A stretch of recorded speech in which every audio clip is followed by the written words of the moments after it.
The maternal grandfather of our Virginians, the Colonel Esmond of whom frequent mention has been made, and who had quitted England to reside in the New World, had devoted some portion of his long American leisure to the composition of the memoirs of his early life. In these volumes, Madame de Bernstein, Mrs. Beatrice Esmond was her name as a spinster, played a very considerable part, and as George had read his grandfather's manuscript many times over, he had learned to know his kinswoman long before he saw her, to know, at least, the lady, young, beautiful, and wilful, of half a century since, with whom he now became acquainted in the decline of her days. When cheeks are faded and eyes are dim, is it sad or pleasant, I wonder, for the woman who is a beauty no more, to recall the period of her bloom? When the heart is withered, do the old love to remember how it once was fresh and beat with warm emotions? When the spirits are languid and weary, do we like to think how bright they were in other days, the hope how buoyant, the sympathies how ready, the enjoyment of life how keen and eager?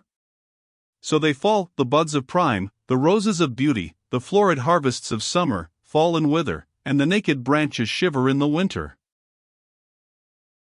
And that was a beauty once, thinks George Warrington, as his aunt, in her rouge and diamonds, comes in from her rout, and that ruin was a splendid palace.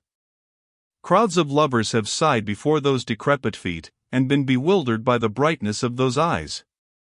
He remembered a firework at home, at Williamsburg, on the King's birthday, and afterwards looking at the skeleton wheel and the sockets of the exploded Roman candles. The dazzle and brilliancy of Aunt Beatrice's early career passed before him, as he thought over his grandsire's journals. Honest Harry had seen them, too, but Harry was no bookman, and had not read the manuscript very carefully. Nay, if he had, he would probably not have reasoned about it as his brother did, being by no means so much inclined to moralizing as his melancholy senior. Mr. Warrington thought that there was no cause why he should tell his aunt how intimate he was with her early history, and accordingly held his peace upon that point. When their meal was over, she pointed with her cane to her escritoire, and bade her attendant bring the letter which lay under the inkstand there, and George, recognizing the superscription, of course knew the letter to be that of which he had been the bearer from home. "It would appear by this letter," said the old lady, looking hard at her nephew, "that ever since your return, there have been some differences between you and my sister." "Indeed? I did not know that Madame Esmond had alluded to them," George said. "The Baroness puts a great pair of glasses upon eyes which shot fire and kindled who knows how many passions in old days, and, after glancing over the letter, hands it to George, who reads as follows: Richmond, Virginia, December 26, 1756. Honored Madam and Sister, I have received, and thankfully acknowledge, your ladyship's favour, per Rose packet, of October 23rd ultimate, and straightway answer you at a season which should be one of goodwill and peace to all men, but in which heaven hath nevertheless decreed we should still bear our portion of earthly sorrow and trouble. My reply will be brought to you by my eldest son, Mr. Esmond Warrington, who returned to us so miraculously out of the valley of the shadow of death, as our previous letters have informed my poor Henry, and who is desirous, not without my consent to his wish, to visit Europe, though he has been amongst us so short a while. I grieve to think that my dearest Harry should have appeared at home, I mean in England, under false colours, as it were, and should have been presented to his Majesty, to our family, and his own, as his father's heir, whilst my dear son George was still alive, though dead to us. Ah, madam! During the 18 months of his captivity, what anguish have his mother's, his brothers', hearts undergone! My Harry's is the tenderest of any man's now alive. In the joy of seeing Mr. Esmond Warrington return to life, he will forget the worldly misfortune which befalls him. He will return to comparative poverty without a pang. The most generous, the most obedient of human beings, of sons, he will gladly give up to his elder brother that inheritance which had been his own but for the accident of birth, and for the providential return of my son George. Your beneficent intentions towards dearest Harry will be more than ever welcome, now he is reduced to a younger brother's slender portion. Many years since, an advantageous opportunity occurred of providing for him in this province, and he would by this time have been master of a noble estate in negroes, and have been enabled to make a figure with most here, could his mother's wishes have been complied with, and his father's small portion, now lying at small interest in the British funds, have been invested in this most excellent purchase. But the forms of the law, and, I grieve to own, my elder son's scruples, prevailed, and this admirable opportunity was lost to me. Harry will find the savings of his income have been carefully accumulated. Long may he live to enjoy them. May heaven bless you, dear sister, for what your ladyship may add to his little store. As I gather from your letter, that the sum which has been allowed to him has not been sufficient for his expenses in the fine company which he has kept, and the grandson of the Marquis of Esmond, one who had so nearly been his lordship's heir, may sure claim equality with any other nobleman in Great Britain, and having a sum by me which I had always intended for the poor child's establishment, I entrust it to my eldest son, who, to do him justice, hath the most sincere regard for his brother, to lay it out for Harry's best advantage. It took him out of prison yesterday, madam. I think that was the best use to which we could put it, interposed George, at this stage of his mother's letter. Nay, sir, I don't know any such thing. Why not have kept it to buy a pair of colors for him, or to help towards another estate and some negroes, if he has a fancy for home, cried the old lady. Besides, I had a fancy to pay that debt myself. I hope you will let his brother do that.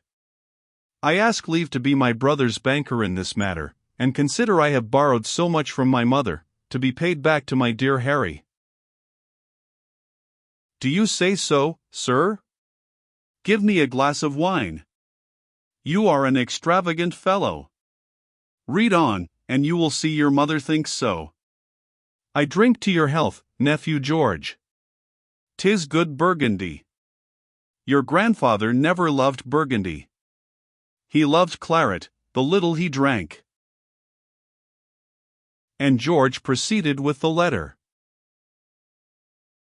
This remittance will, I trust, amply cover any expenses which, owing to the mistake respecting his position, dearest Harry may have incurred.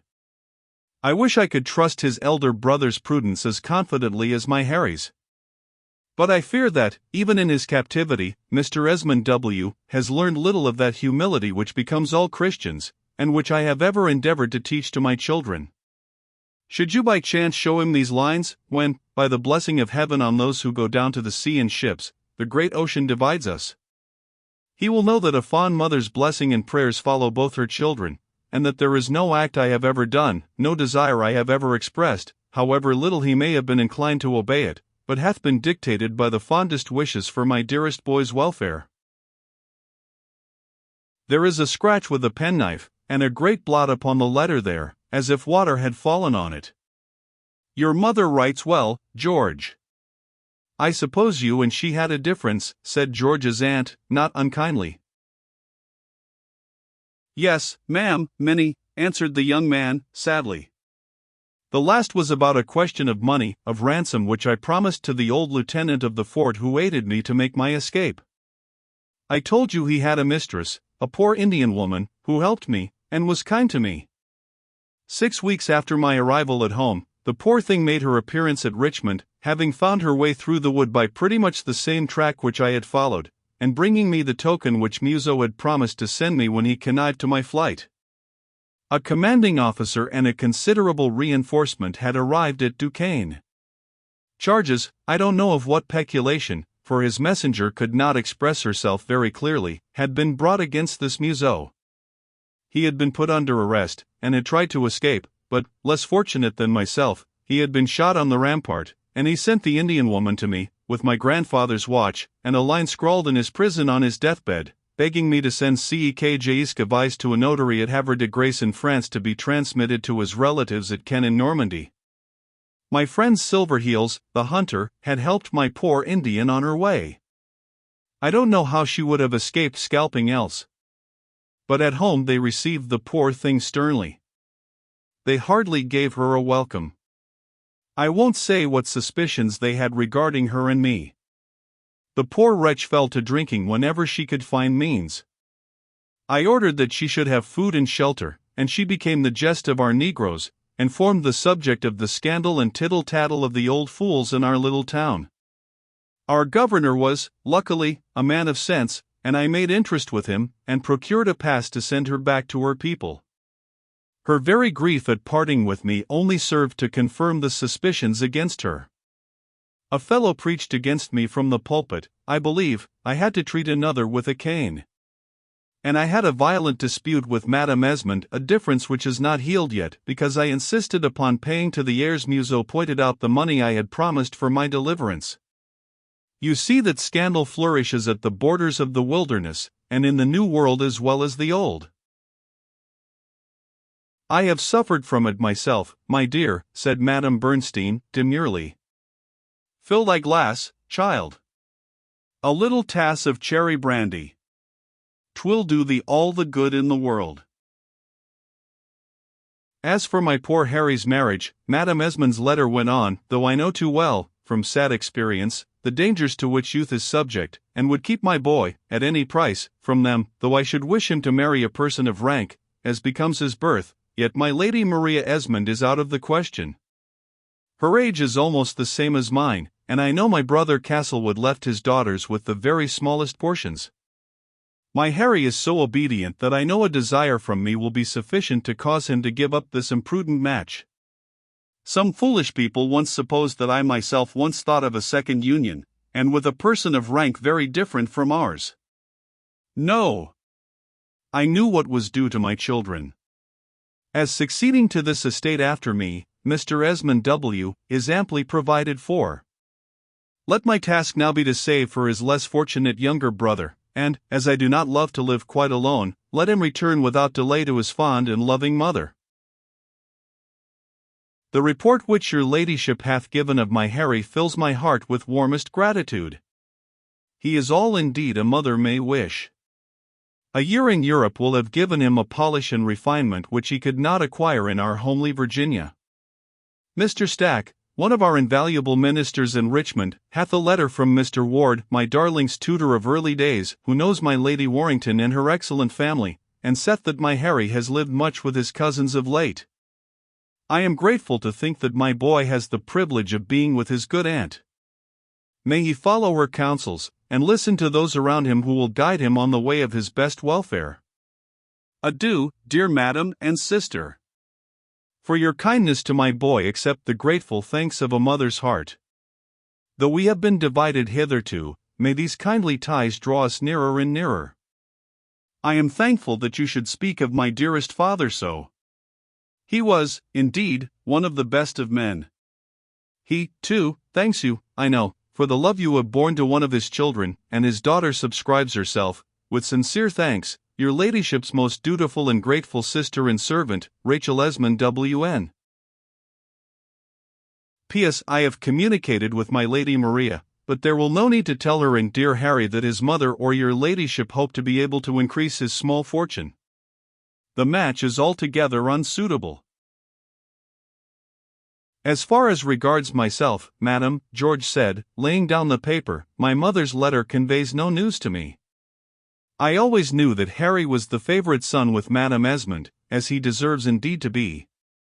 He has 100 good qualities which I have not the good fortune to possess. He has better looks. Nay, that is not your fault, said the old lady, slyly looking at him, and, but that he is fair and you are brown, one might almost pass for the other. Mr. George bowed, and a faint blush tinged his pale cheek. His disposition is bright, and mine is dark, he continued. Harry is cheerful, and I am otherwise, perhaps. He knows how to make himself beloved by every one, and it has been my lot to find but few friends. My sister and you have pretty little quarrels. There were such in old days in our family, the Baroness said, and if Madame Esmond takes after our mother. My mother has always described hers as an angel upon earth, interposed George. That is a common character for people when they are dead, cried the Baroness, and Rachel Castlewood was an angel, if you like, at least your grandfather thought so. But let me tell you, sir, that angels are sometimes not very commodes à vivre. It may be they are too good to live with us sinners, and the air down below here don't agree with them. My poor mother was so perfect that she never could forgive me for being otherwise. Ah, mon Dieu! How she used to oppress me with those angelical airs! George cast down his eyes, and thought of his own melancholy youth. He did not care to submit more of his family secrets to the cynical inquisition of this old worldling, who seemed, however, to understand him in spite of his reticence. "I quite comprehend you, sir, though you hold your tongue," the Baroness continued. "A sermon in the morning, a sermon at night, and 2 or 3 of a Sunday. That is what people call being good. Every pleasure cried fie upon, all us worldly people excommunicated, a ball an abomination of desolation, a play a forbidden pastime, and a game of cards perdition. What a life! Mon Dieu, what a life! We played at cards every night, if we were so inclined," said George, smiling, "and my grandfather loved Shakespeare so much, that my mother had not a word to say against her father's favorite author. I remember. He could say whole pages by heart, though, for my part, I like Mr. Congreve a great deal better. And then, there was that dreadful, dreary Milton, whom he and Mr. Addison pretended to admire," cried the old lady, tapping her fan. "If your ladyship does not like Shakespeare, you will not quarrel with my mother for being indifferent to him, too," said George. "And indeed I think, and I am sure, that you don't do her justice. Wherever there are any poor she relieves them, wherever there are any sick she doses them with her horrible purges and boluses," cried the Baroness. "Of course, just as my mother did. She does her best to cure them. She acts for the best, and performs her duty as far as she knows it. I don't blame you, sir, for doing yours, and keeping your own counsel about Madame Esmond," said the old lady. "But at least there is one point upon which we all three agree, that this absurd marriage must be prevented. Do you know how old the woman is? I can tell you, though she has torn the first leaf out of the family Bible at Castlewood. My mother has not forgotten her cousin's age, and is shocked at the disparity between her and my poor brother. Indeed, a city-bred lady of her time of life, accustomed to London gaiety and luxury, would find but a dismal home in our Virginian plantation. Besides, the house, such as it is not Harry's.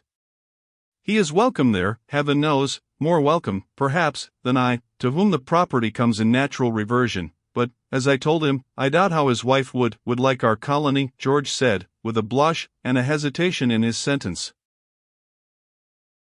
The old lady laughed shrilly. He. "Nephew Warrington," she said, "you need not scruple to speak your mind out. I shall tell no tales to your mother, though 'tis no news to me that she has a high temper, and loves her own way. Harry has held his tongue, too, but it needed no conjurer to see who was the mistress at home, and what sort of a life my sister led you. I love my niece, my Lady Molly, so well, that I could wish her 2 or 3 years of Virginia, with your mother reigning over her. You may well look alarmed, sir. Harry has said quite enough to show me who governs the family." "Madam," said George, smiling, "I may say as much as this, that I don't envy any woman coming into our house against my mother's will, and my poor brother knows this perfectly well." "What? You two have talked the matter over?" "No doubt you have. And the foolish child considers himself bound in honor, of course he does, the gaby. He says Lady Maria has behaved most nobly to him. When he was sent to prison, she brought him her trinkets and jewels, and every guinea she had in the world. This behavior has touched him so, that he feels more deeply than ever bound to her ladyship. But I own my brother seems bound by honor rather than love, such at least is his present feeling." "My good creature," cries Madame Bernstein, "don't you see that Maria brings a few 2-penny trinkets and a half-dozen guineas to Mr. Esmond, the heir of the great estate in Virginia, not to the second son, who is a beggar, and has just squandered away every shilling of his fortune? I swear to you, on my credit as a gentlewoman, that, knowing Harry's obstinacy, and the misery he had in store for himself, I tried to bribe Maria to give up her engagement with him, and only failed because I could not bribe high enough. When he was in prison, I sent my lawyer to him, with orders to pay his debts immediately, if he would but part from her, but Maria had been beforehand with us, and Mr. Harry chose not to go back from his stupid word. Let me tell you what has passed in the last month. And here the old lady narrated at length the history which we know already, but in that cynical language which was common in her times, when the finest folks and the most delicate ladies called things and people by names which we never utter in good company nowadays. And so much the better on the whole. We mayn't be more virtuous, but it is something to be more decent. Perhaps we are not more pure, but of a surety we are more cleanly. Madame Bernstein talked so much, so long, and so cleverly, that she was quite pleased with herself and her listener, and when she put herself into the hands of Mrs. Brett to retire for the night, informed the waiting-maid that she had changed her opinion about her eldest nephew, and that Mr. George was handsome, that he was certainly much wittier than poor Harry, whom heaven, it must be confessed, had not furnished with a very great supply of brains, and that he had quite the bel air, something melancholy, a noble and distinguished je ne sais quoi, which reminded her of the Colonel. Had she ever told Brett about the Colonel? Scores of times, no doubt. And now she told Brett about the Colonel once more. Meanwhile, perhaps, her new favorite was not quite so well pleased with her as she was with him. What a strange picture of life and manners had the old lady unveiled to her nephew! How she railed at all the world round about her! How unconsciously did she paint her own family, her own self, how selfish, one and all, pursuing what mean ends, grasping and scrambling frantically for what petty prizes, ambitious for what shabby recompenses, trampling, from life's beginning to its close, through what scenes of stale dissipations and faded pleasures. Are these the inheritors of noble blood? Thought George, as he went home quite late from his aunt's house, passing by doors whence the last guests of fashion were issuing, and where the chairmen were yawning over their expiring torches. Are these the proud possessors of ancestral honors and ancient names, and were their forefathers, when in life, no better? We have our pedigree at home with noble coats of arms emblazoned all over the branches, and titles dating back before the Conquest and the Crusaders. When a knight of old found a friend in want, did he turn his back upon him, or an unprotected damsel, did he delude her and leave her? When a nobleman of the early time received a young kinsman, did he get the better of him at dice, and did the ancient chivalry cheat in horseflesh? Can it be that this wily woman of the world, as my aunt has represented, has inveigled my poor Harry into an engagement, that her tears are false, and that as soon as she finds him poor she will desert him? Had we not best pack the trunks and take a cabin in the next ship bound for home? George reached his own door revolving these thoughts, and Gumbo came up yawning with a candle, and Harry was asleep before the extinguished fire, with the ashes of his emptied pipe on the table beside him. He starts up, his eyes, for a moment dulled by sleep, lighten with pleasure as he sees his dear George. He puts his arm round his brother with a boyish laugh. There he is in flesh and blood, thank God, he says. I was dreaming of thee but now, George, and that Ward was hearing us our lesson. Dost thou remember the ruler, Georgie? Why, bless my soul, 'tis 3 o'clock. Where have you been gaddying, Mr. George? Hast thou supped? I supped at White's, but I'm hungry again. I did not play, sir, no more of that for younger brothers. And my Lord March paid me 50 he lost to me. I bet against his horse and on the Duke of Hamilton's. They both rode the match at Newmarket this morning, and he lost because he was underweight. And he paid me, and he was as sulky as a bear. Let us have one pipe, Georgie, just one. And after the smoke the young men went to bed, where I, for one, wish them a pleasant rest, for sure it is a good and pleasant thing to see brethren who love one another.